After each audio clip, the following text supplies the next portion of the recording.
शुणिकी बहुत लोक सागर से जिनसा मुझे आलोचना करे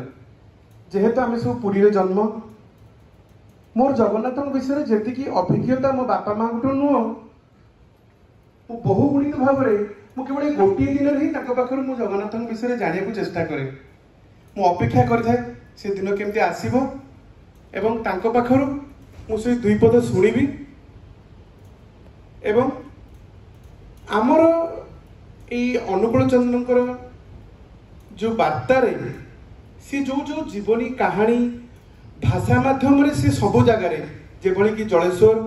बालेश्वर खोर्धा ये सब जगार जाइकी जो भाव में सरलतार सहित समस्त को उचित मार्ग देइचंती सेटा आम जीवन में केबे भी तांको भूली परिबु नाही। अच्छा आगे ठाकुर जो होतला आगे तेणुकरी आम माने तांकर एई विशेष बाणी आज तांकर एई विशेष दिन को मन करी आज मु सशक्त तांको प्रणाम जणाउची एवं मो पे से बहुत चिरस्मरणीय मु केबे तांको भूली परिबि नै केवल एई भाषार